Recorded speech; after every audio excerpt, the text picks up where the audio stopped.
I'm going to draw this time is this long sort of rib section going back to this center point, this center column.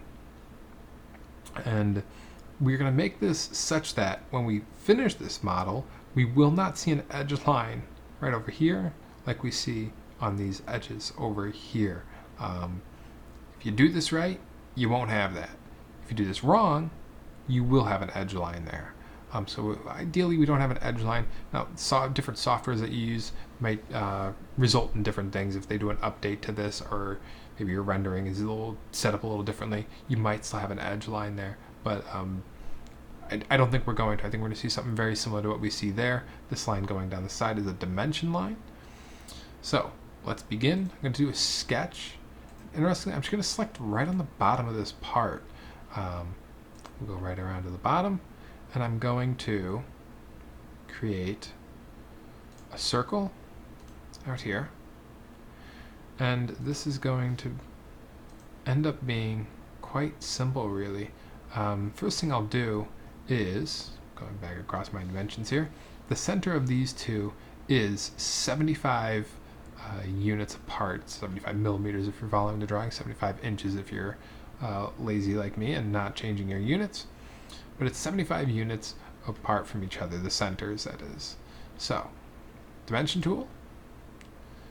Now it's not letting me select the center of that arc there. That's okay. I can select this right here, and I can then select this point right here, and I can say that it's going to be 75.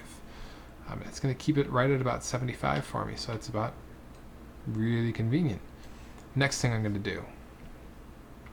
The circle, I want it dimensioned a certain size, right? It tells me the round out here is 22.5. That's a radius. If I multiply that by 2, I get 45. So, 45.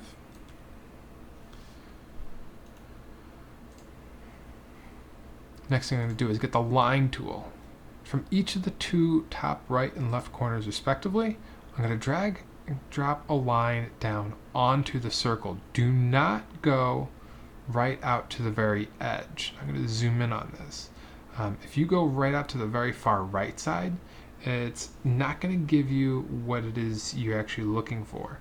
What you want to see is the two constraints that you see exactly right there. That might be a little hard to see. You might need to pause and zoom in if you can. But it's going to sort of look like a T, and that's your coincident constraint. That means that the point that you're dragging down is a point on that arc, the line, the circle. And the next constraint is that tangent constraint. That's a circle butted up against the line. And that is telling you that the line runs straight into the arc of the circle. It touches at an infinitely small point. It doesn't actually intersect it per se. We're going to do the same thing on the other side, just without the long, lengthy explanation. Click there. Slowly drag the mouse along. There I see the two constraints that I want. Click, escape line tool. Now what I can do is get, underneath these constraints again, get the equal constraint. I can say this line is going to be equal to this line. Everything just went from blue to black, so I know, or a pretty good idea at least, that my sketch is fully constrained. The next thing I can do is green checkbox, swivel on around. I can go to extruded mode, or extrude. Then I can just select this area right here in the middle. I want to add a second end position. I always get this mixed up. I believe this is going to be 15. This is going to be 5. And this is the tab key right there, so we can see this. This one I want to reverse, so it goes up. And then this one I want to reverse, so it goes up as well. I feel like you should be able to get them both mixed up and be able to get the same end result, but I was having troubles doing it with 5 on top and 15 on the bottom before. So it goes like this, and when we look at it, I'll just go ahead and click the green checkbox, but if you don't, you should be seeing something exactly like this.